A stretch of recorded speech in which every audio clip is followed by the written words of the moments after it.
Hey there, it's just me, sitting here with a coffee, ready to tell you a story that still gives me chills when I think about Ida's story about a guy who thought he had it all under control, until life showed him he was dead wrong. Picture this. Ethan Caldwell, a big-shot CEO in upstate New York, living in a mansion so fancy it could make a museum jealous, all gleaming marble and chandeliers that cost more than my car. Ethan's got everything: money, power, a corner office with a view, but his heart? Man, that thing's locked up tighter than Fort Knox, and it all goes back to losing his wife, Sarah, 5 years ago, when their daughter, Lily, was just a toddler. Ethan's got this rulebook for his staff.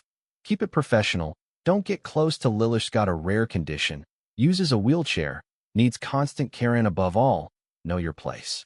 Enter Maya Jones, the new housekeeper, 30 years old, with a smile that could light up a room and a past that'd break your heart. Her little sister passed from a similar illness, so she gets Lily in a way no one else does.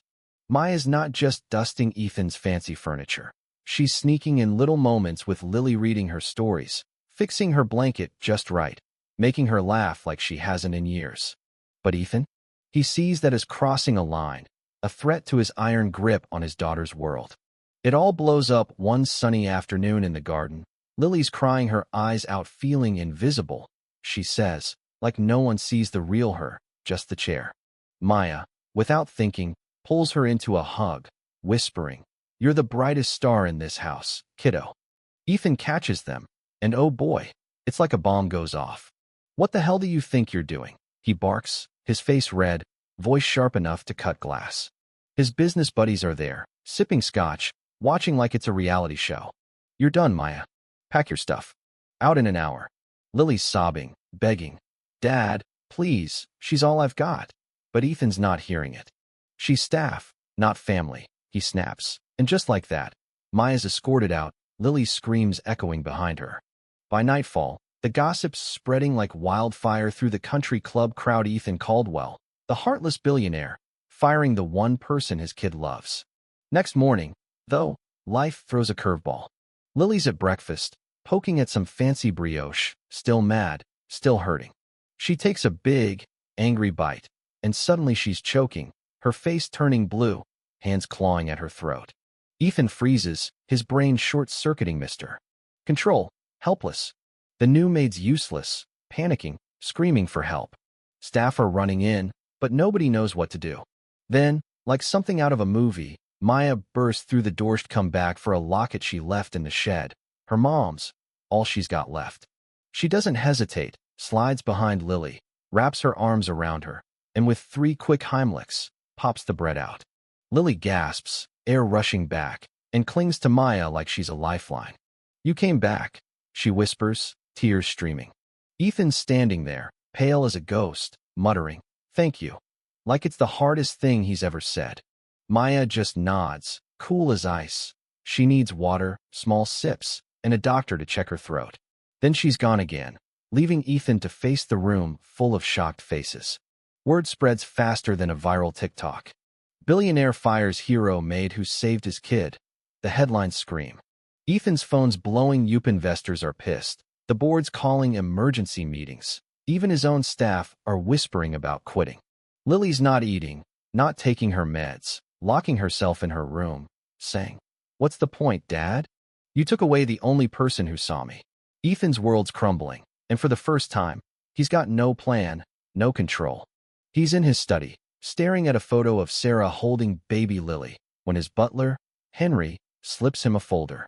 Inside, proof Maya's been saving Lily for months, catching a medication error that could have wrecked her kidneys, rushing her to the ER during a night of bad spasms, even buying special cushions for her chair out of her own pocket. Ethan never knew. "Why didn't she tell me?" he asks, voice cracking. Henry just shrugs. "She said you had enough on your plate, sir." It gets worse.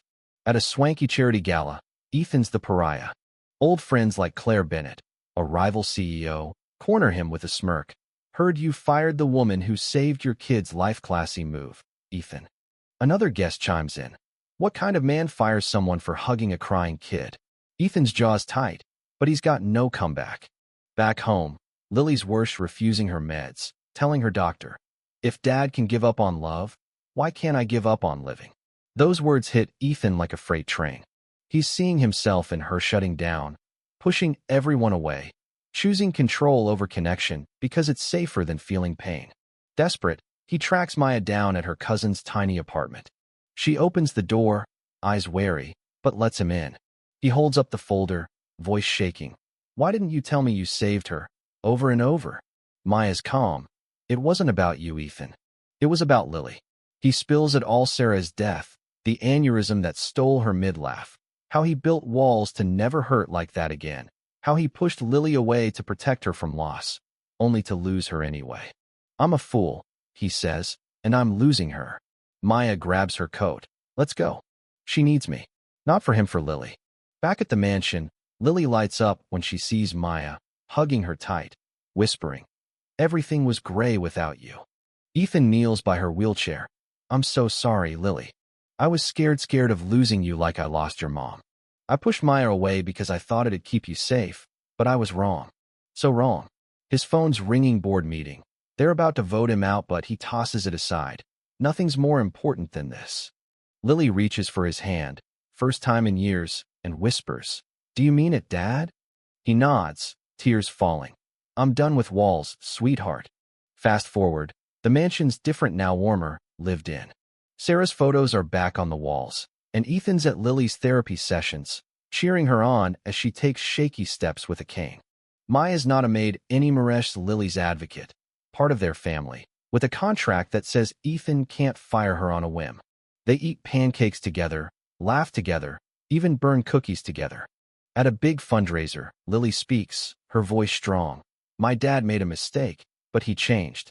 Love's not weakness, it's strength." The crowd's in tears, and Ethan's never been prouder. Now, picture them on the porch, watching a thunderstorm roll in, Lily curled between Ethan and Maya. She says, "Mom loved storms, theory messy, but they make things grow." Ethan looks at Maya, grateful, knowing they've weathered their own storm. But here's the thing: what walls are you hiding behind? Who've you pushed away that might be exactly who you need? Drop a comment. Tell me your story. Have you ever had to tear down a wall or give someone a second chance? Let's talk about what makes a family, what makes us human. Hit that like button if this hit home, and subscribe for more stories that remind us it's never too late to change.